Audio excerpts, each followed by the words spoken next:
Bismillahirrahmanirrahim. Assalamualaikum warahmatullahi wabarakatuh.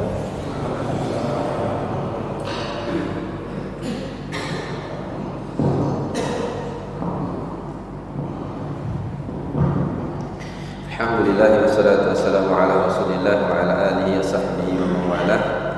Asyhadu an la ilaha illallah wahdahu la syarika lahu wa asyhadu anna Muhammadan abduhu wa rasuluh. Ikhwah fillah, jemaah sekalian yang mudah-mudahan dirahmati oleh Allah Subhanahu wa taala. Alhamdulillah pada kesempatan malam hari yang berbahagia ini Allah Subhanahu wa taala kembali kumpulkan kita di masjid kita yang kita cintai ini dalam rangka kita sama-sama belajar tentang agama ini.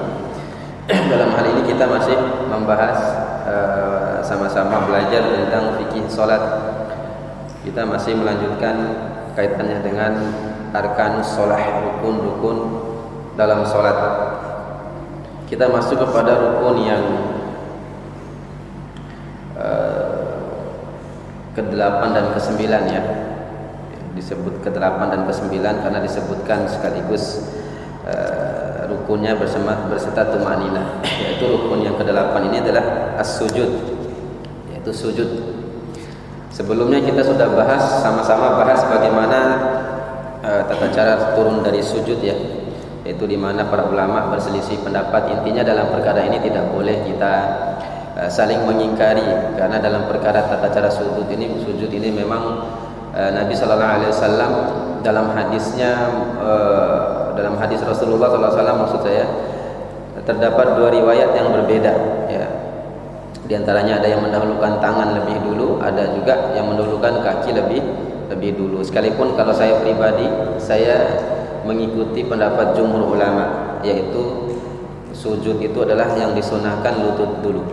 Ya, jumhur ulama di antara para ulama baik salaf maupun khalaf yang sekarang ini, termasuk yang diikuti oleh Syekh bin Baz rahimahullah taala, kemudian al-Imam Syekh Utsaimin dalam Syarah Riyadhus Shalihin, beliau menjelaskan seperti itu. Yang benar adalah sujud itu adalah lutut dulu sebelum tangan. Kemudian ketika bangun begitu juga sebaliknya. Kalau tak bangun dari sujud, dia tangan dulu baru lutut ya. Bahkan Imam Ahmad bin Hanbal mengatakan, beliau mengingkari kalau ada orang yang masih kuat, masih segar, masih sehat. Imam Ahmad ini ya, beliau mengingkari kalau ada di antara anak-anak muda ya, atau bukan anak muda saja ya, tapi orang yang masih kuat sehat tapi dia sujudnya tangan dulu, kemudian bangkitnya lutut dulu baru tangan ya. Beliau ingkari. Yang benar kata beliau adalah sebagaimana yang beliau pilih pendapat adalah yang benar itu ketika turun sujud dia menggunakan lututnya terlebih dahulu, kemudian ketika bangkit dari sujud tangannya lebih dahulu ya. Para ulama menggambarkan Nabi kalau bangkit dari sujud itu seolah-olah seperti apa ya, seperti paku yang dicabut dari papan itu.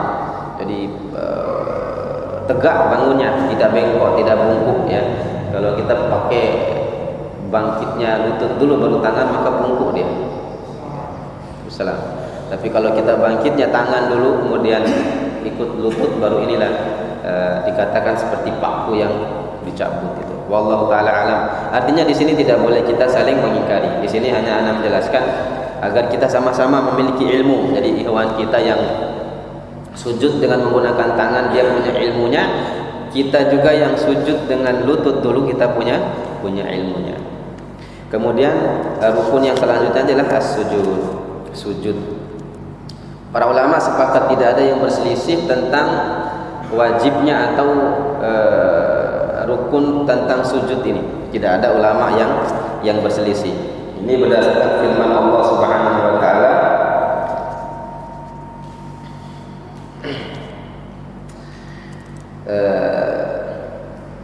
firman Allah Subhanahu wa taala, ya ayyuhalladzina amanu ruk'u wasjudu, wahai orang-orang yang beriman, ruku' dan sujudlah. Maka di sini sujud adalah perintah, menunjukkan perkara itu wajib. Nabi juga pernah memerintahkan kepada orang yang sholatnya salah ya. Yang kita sebutkan di awal itu ada orang yang datang mau ketemu Nabi, tapi Nabi perintah ulang sholat sampai 3 kali ya. Nabi mengatakan, menjelaskan tata cara sholat yang benar itu adalah summasjud ya, kemudian kamu sujud hatta tatma'in, sampai kamu sujudnya itu mutmainnah, ya. Sampai sujudnya itulah dalam keadaan tenang, ya, dalam keadaan tenang, ya. Belum sudah bangkit lagi dan sebenarnya tidak seperti itu. Kemudian yang perlu diperhatikan juga, wala budda ayyakuna sujudu 'ala al-a'dha'is sab'ah, yang wajib menempel di lantai ketika sujud itu ada 7 anggota badan. Ya, ada 7 anggota badan, yaitu 2 telapak kaki bagian jari kita ini, ya, kemudian 2 lutut, kemudian 2 tangan, kemudian yang satu lagi wajah. Jadi 7 anggota badan ini wajib ditempelkan ketika sujud, ditempelkan ke lantai. Kemudian mungkin ada yang bertanya, bagaimana hukumnya kalau ketika sujud kita terhalang oleh imamah atau rambut atau peci, ya, apakah sah sujudnya? Ya kan, kita kan selama ini kan, ya, waktu kecil ya, kalau sujud terhalangi oleh rambut 3 biji saja itu tidak sah sujudnya dulu, ya. Nggak tahu antum itu ngaji perasaan dulu, ya. Nah, ternyata para ulama mengatakan tetap sah sekalipun dia makruh. Jadi sujud, ya ada penghalang di dahi, jadi dahi tidak kena langsung, ini sah sujudnya. Tapi ulama menilai sebagai sesuatu yang makruh, ya. Ini kenapa sah? Karena berdasarkan dalil-dalil dari para sahabat, bahwasanya di zaman Rasulullah ketika para sahabat ini sholat, kalau lagi cuaca lagi panas, lantai pasir tempat mereka sholat itu panas. Jadi kalau mereka sujud, mereka taruh ini telapak tangan di atas, sujudnya di atas telapak tangan. Nah, padahal Nabi melihat perbuatan mereka. Andai perbuatan mereka itu tidak dikatakan tidak diterima atau tidak sah, maka Nabi pasti melarang. Dari ini kesimpulan para ulama, jumhur ulama termasuk mazhab Syafi'i mengatakan kalau sujud terhalang oleh rambut atau topi atau apa, maka tetap sah sujudnya. Tapi ulama menilai sebagai sesuatu yang dimakruhkan, karena yang lebih utama adalah langsung menempelkan jidat atau dahi kita ke tanah atau ke sajadah tempat kita sujud. Seperti itu.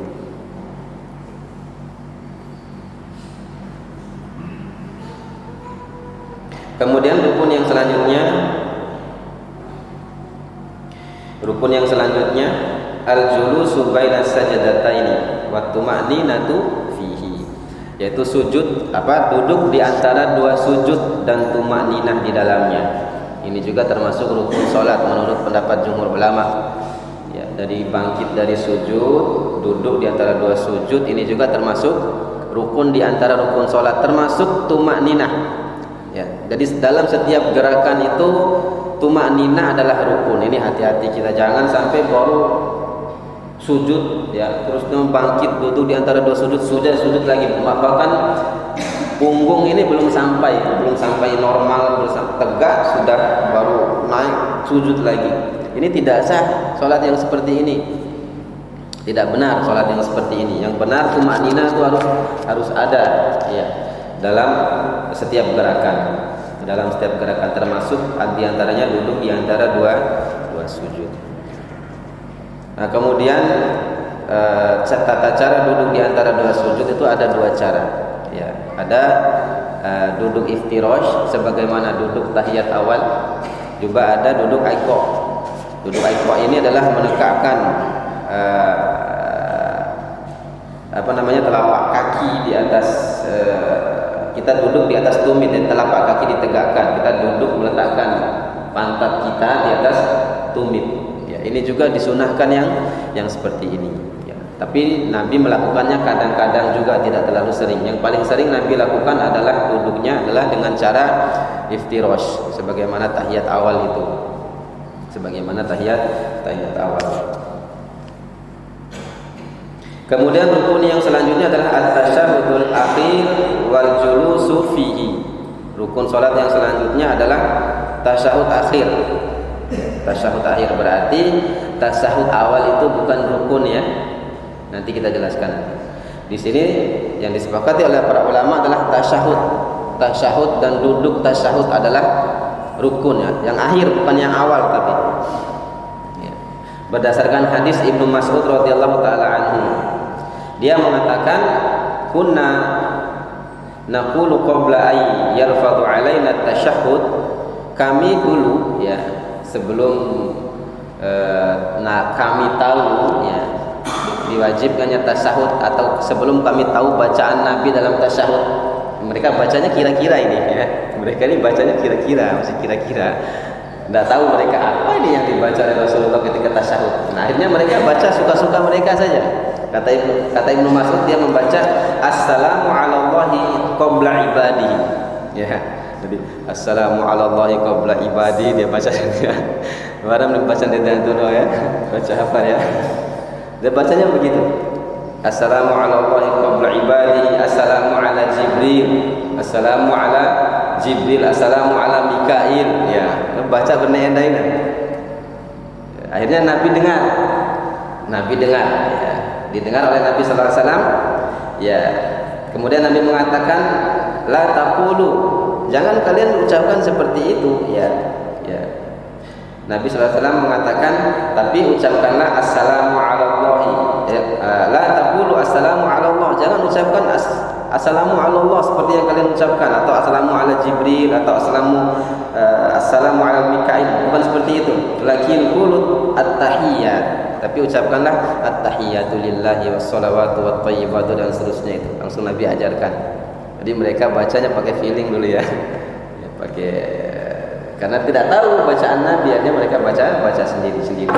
Tapi Nabi memberitahukan bacaan yang benar. Ini menunjukkan para ulama mengatakan tasyahud itu adalah hukumnya rukun salat, tasyahud akhir. Tapi tasyahud saja bukan sholawatnya. Adapun Allahumma sholli ala Muhammad wa ala ali Muhammad kama shallaita ala Ibrahim wa ala ali Ibrahim innaka Hamidum Majid sampai terakhir itu adalah sunnah. Jadi sholawatnya itu sunnah. Yang rukun itu tasyahud ya. At-tahiyyatu lillahi was-shalawatu wat-thayyibatu. Assalamu alayka ayyuhan nabiyyu wa rahmatullahi wa barakatuh. Assalamu alayna wa ala ibadillahi sholihin. Asyhadu an la ilaha illallah wahdahu la syarikalah wa asyhadu anna Muhammadan abduhu wa rasuluh. Di situ rukunnya. Seandainya kita meninggalkan sholawat, setelah itu tetap sah sholatnya.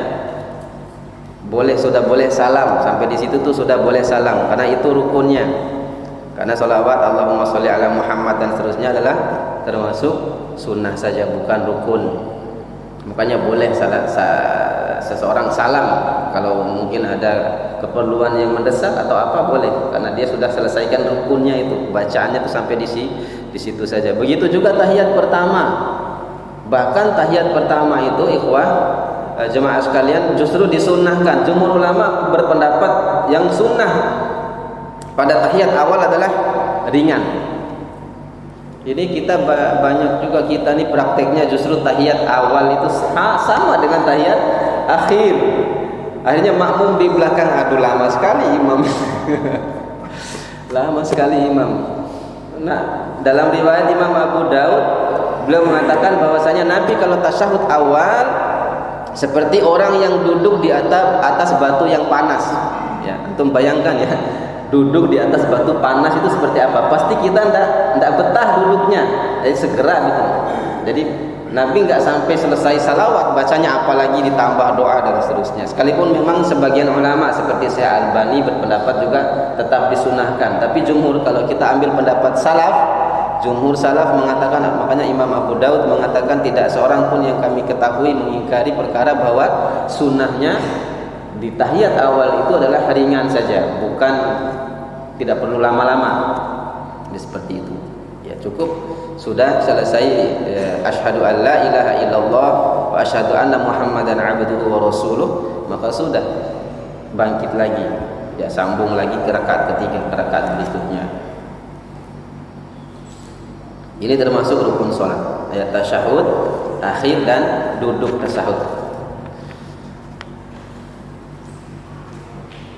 Kemudian rukun yang selanjutnya adalah at-taslim, salam. Ini juga termasuk rukun di antara rukun-rukun salat dan termasuk pendapatnya jumhur ulama. Ya, termasuk pendapatnya jumhur ulama.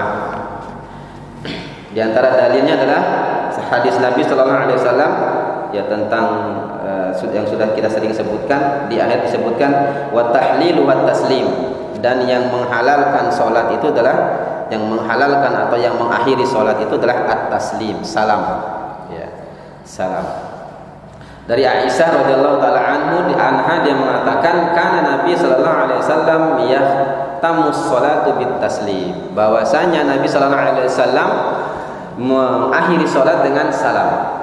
Ini kemudian Nabi juga selalu melakukan itu, maka ulama mengambil kesimpulan bahwa salam di sini adalah rukun. Ya, rukun salat. Nah, kemudian salam itu yang rukun hanya salam yang ke kanan menurut jumhur ulama. Itu yang rukun. Andai saja setelah kita tasyahud kemudian salam ke kanan, assalamualaikum warahmatullah, langsung bangkit pulang, sah salatnya. Selesai sudah. Karena rukun itu yang ke kanan. Adapun yang ke kiri itu tambahan, itu sunnah saja. Assalamualaikum warahmatullah. Assalamualaikum warahmatullah. Ini sunnah yang ke kiri ini. Andai tidak dilakukan sah salat. Ya, tapi mentang-mentang jangan sudah tahu ilmunya, kalau salat wajib jangan juga ya, jangan dipraktek ya. Satu kali salam, nanti makmum di belakang itu tunggu, nanti tahu antum sudah balik badan saja deh. Sudah sekali salam imam orang Bali langsung nunggu, jangan, itu sensasi, jangan seperti itu ya. Di sini kita tahu ilmunya, ya, kita praktek sendiri-sendiri tidak masalah. Tapi kalau ini sebab begini juga pernah terjadi seperti ini. Pernah terjadi seperti ini. Ada soal dia amalkan ini ya, sebetulnya bagus suaranya orang ini, beliau ini ya, Ikhwan ini Tika Elina, dan beliau rajin ikut kajian di sini dulu, sekarang saja sudah.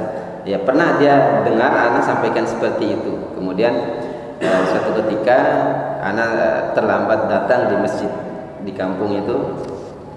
Ternyata dia yang jadi imam. Dari jauh saya dengar, masya Allah, suaranya bagus sekali suaranya. Pas saya masuk, saya penasaran, coba imawi deh, siapa Tika Elin. Dalam hati saya itu begitu, hanya saya sholat ikut dia kan, saya kan masbuk. Kemudian ternyata pas di akhir salam terakhir dia cuma salam praktek sekali saja. Assalamualaikum warahmatullah. Makmum tunggu kapan ini salam kedua ini. Tak tahu dia sudah balik zikir subhanallah. Jangan praktek seperti itu. Kalau tahu ilmunya sudah amalkan sendiri ya. Amalkan sendiri ya. Tidak mesti kita praktek di hadapan orang ya. Perkara-perkara yang sekiranya asing seperti itu ya, tidak mesti ya. Apalagi di tengah orang-orang yang memang sama sekali tidak pernah belajar agama. Nah, kemudian tambahan sedikit ya, ini anak lupa ya, tentang ketika sujud ya. Ketika sujud tadi kita kembali ke belakang. Ini juga perlu anak jelaskan biar tidak salah paham. Ketika sujud ya, sebagian ulama mengatakan sunnahnya merapatkan telapak kaki. Ya, kedua telapak kaki. Tapi ternyata perlu antum ketahui juga bahwasanya menurut jumhur ulama yang benar direnggangkan. Kenapa demikian? Karena hadis Aisyah yang merapatkan kaki itu dalam pandangan jumhur ulama sebagaimana yang dijelaskan oleh Al-Imam An-Nawawi, kemudian banyak ulama-ulama kontemporer yang menjelaskan juga, seperti Syekh dalam kitab La Jadida fi Ahkamis Shalah, tidak ada yang baru dalam perkara salat ini ya. Dalamnya disebutkan bahwasanya justru jumhur ulama berpendapat yang disunnahkan itu renggang. Kenapa demikian? Karena hadis Aisyah yang merapatkan kaki ketika sujud itu lafaz tambahannya adalah dhaif. Sebab dalam hadis yang sunan ya, kitab-kitab sunan tidak ditemukan riwayat itu.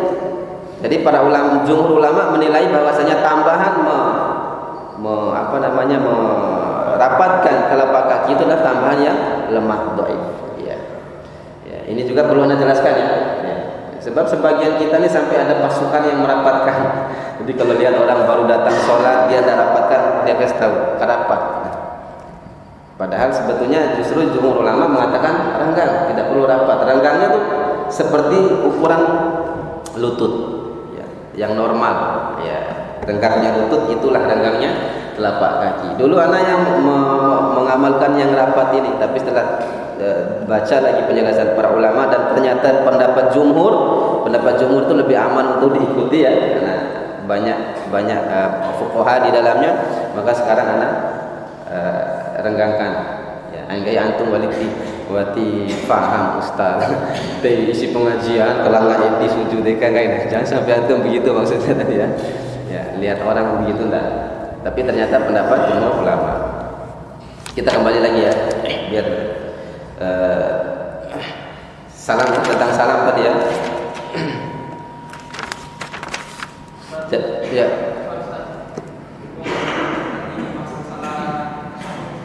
Hah? Nah.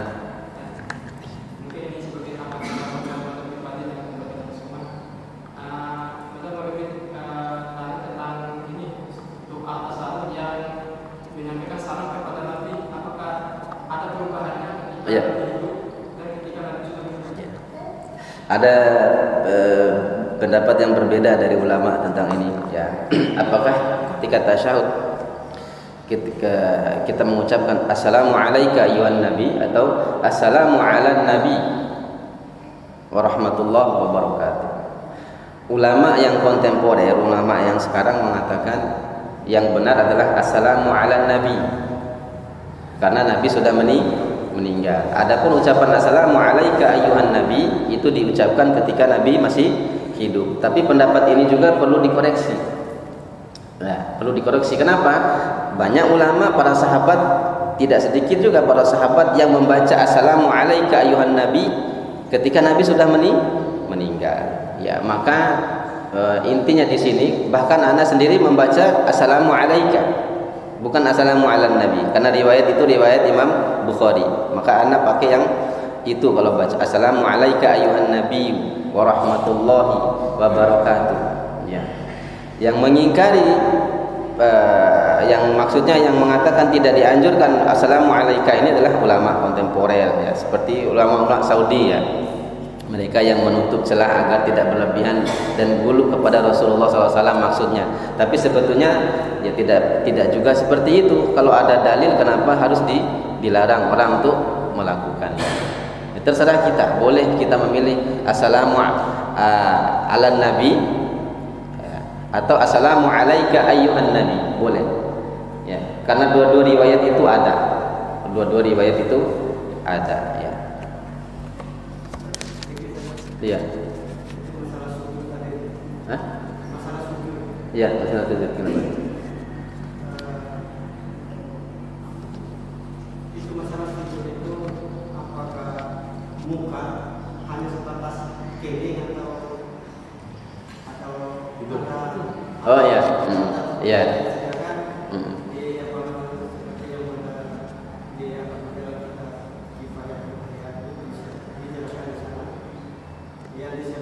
Muka itu terdiri dari kening dan Iya. Iya. Itu yang pertama. Dan yang kedua masalah ketika sujud itu juga di sana dijelaskan itu yang paling kuat itu ketika sujud kakinya harapan. Iya. Iya. Yang pertama. Iya. Iya. Iya.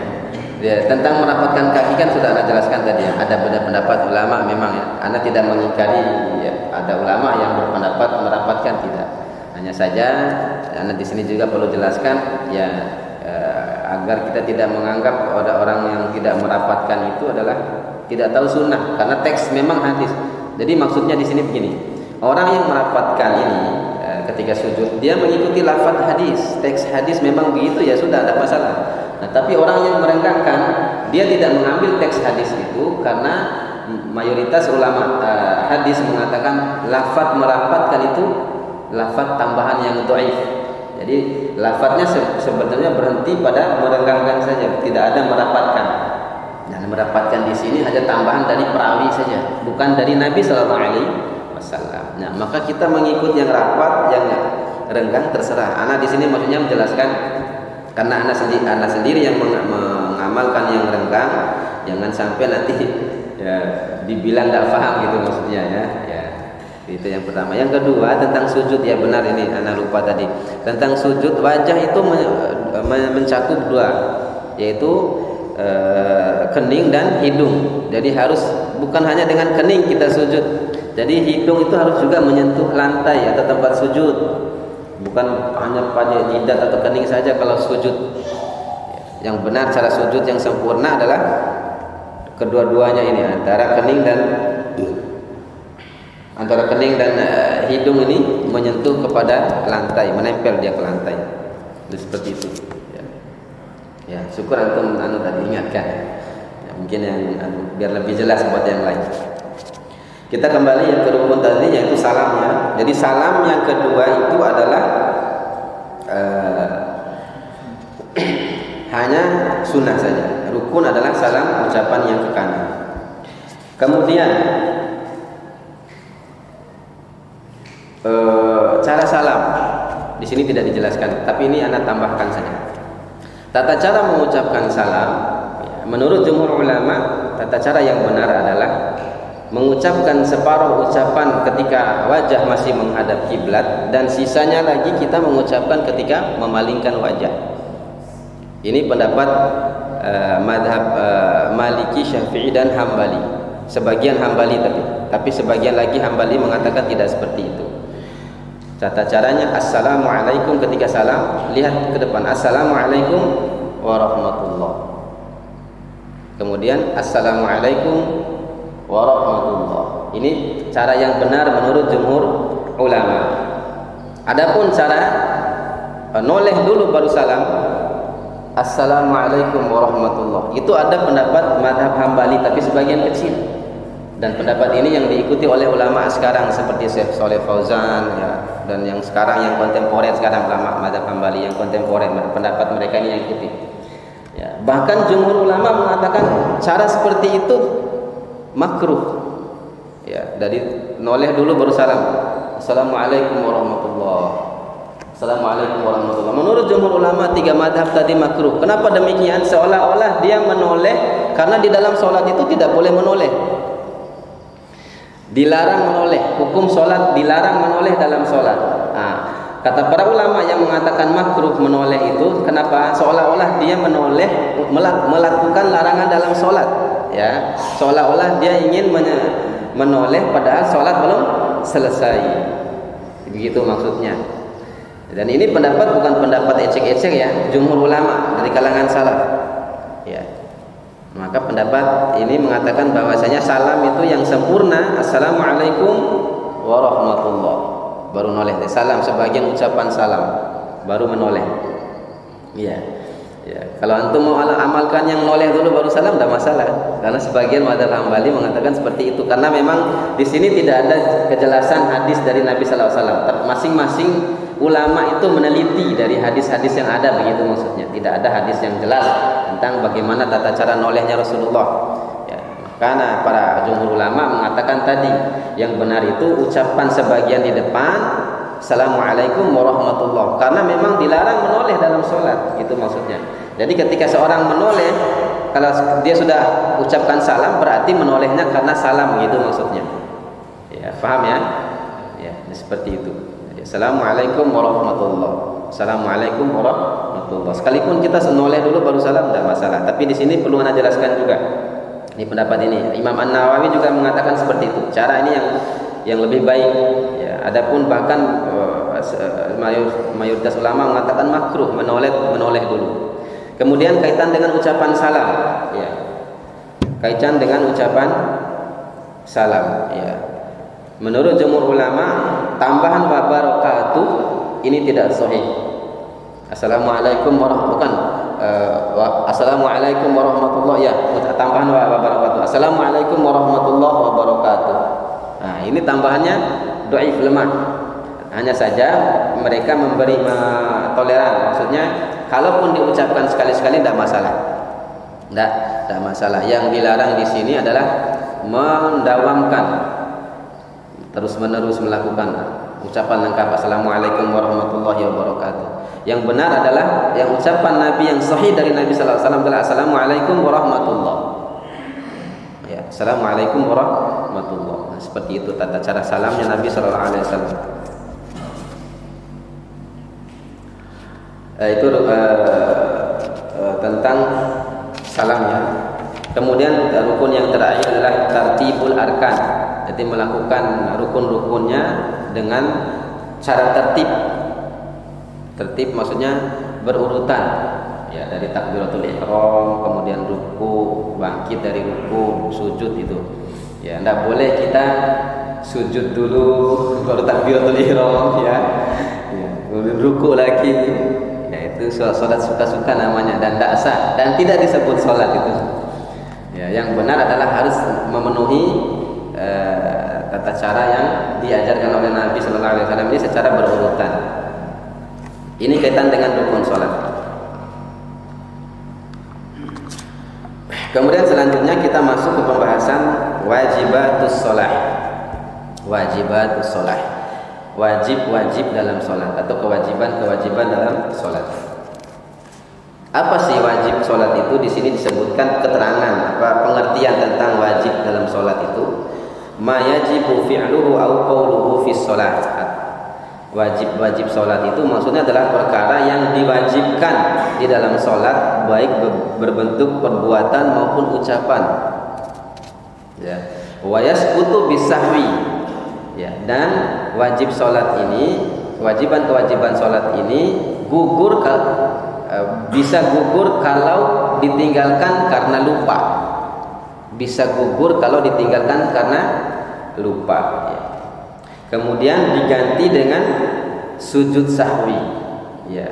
Wa man tarakahu amidan, barang siapa yang meninggalkannya dengan sengaja, ya, barang siapa yang meninggalkannya dengan sengaja, batalat salatuhu, maka tidak sah salatnya atau batal. Ya. Idza kana aliman biwujubi, kalau dia mengetahui hukumnya bahwa hukumnya wajib tapi dia sengaja meninggalkan, maka batal salat. Tapi tidak semua ulama sepakat. Ini hanya pengertian ini hanya diambil oleh Imam Abu Hanifah dan Imam Ahmad bin Hanbal, Hanabilah. Ya. Pengertian ini. Ya, illa annal hanafiyata, kecuali pengikutnya Imam Abu Hanifah, la yarawna tarikul wajibat muta'ammidan tubtilus shalah. Tapi menurut mazhab Imam Abu Hanifah, kalau seorang meninggalkan kewajiban-kewajiban sholat dengan sengaja, sekalipun dia tahu, maka tidak batal sholatnya. Dan ini pendapat yang benar. Tidak batal sholatnya. Ya. Wa innama huwa asimun. Akan tetapi dia berdosa karena itu, ya, maka dia berhak untuk dihukum karena perkara itu. Ya. Jadi istilah wajib sholat hanya diambil oleh dua madhab Hanafi dan madhab Hambali. Adapun madhab Syafi'i dan madhab Maliki tidak ada istilah wajib.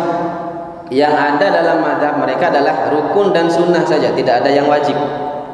Nah, kalau disebut wajib dalam madhab Syafi'i, di situ maksudnya bukan wajib sebagaimana madhab Hambali dan madhab Hanafi, tapi wajib di situ maksudnya itu arkan, rukun. Kalau dalam madhab Syafi'i tidak ada istilah wajib dalam madhab Syafi'i itu. Tidak ada istilah wajib. Jadi ini pengertiannya tentang perkara-perkara yang wajib. Kalau anak baca mengikuti buku ini, karena madhabnya madhab Hambali ini ya, banyak menyelisih jumhur ulama tentang pendapat beliau yang mengatakan wajib. Kita ambil pendapat jumhur saja.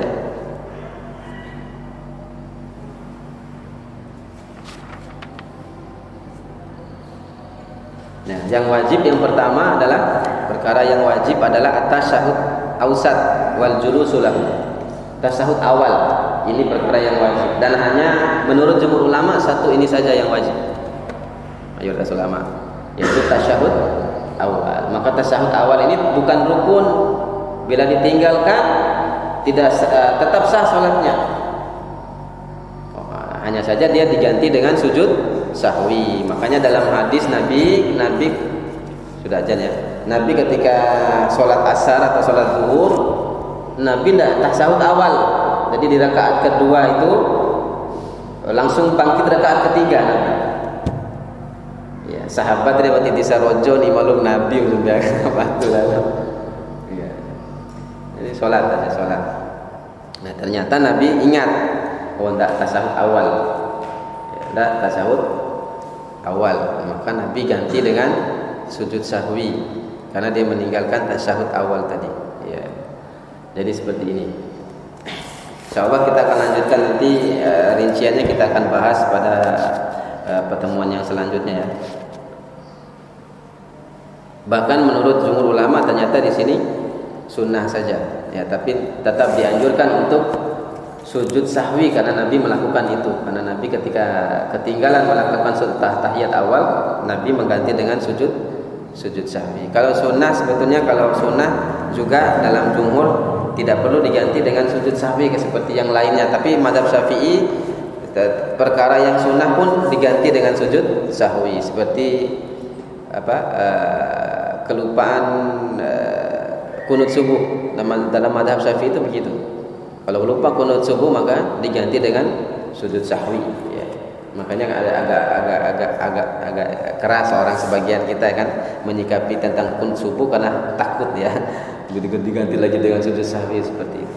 Demikian insyaallah kita akan bahas selanjutnya adalah sunnah-sunnah perkara-perkara yang disunahkan di dalam sholat karena sudah masuk waktu isya. Kita cukupkan sekian. Ada salah-salah kata, mohon maaf. Aqulu qouli hadza astaghfirullah li wa lakum subhanakallahumma wa bihamdika asyhadu an la ilaha illa anta astaghfiruka wa atubu ilaik. Assalamualaikum warahmatullahi wabarakatuh.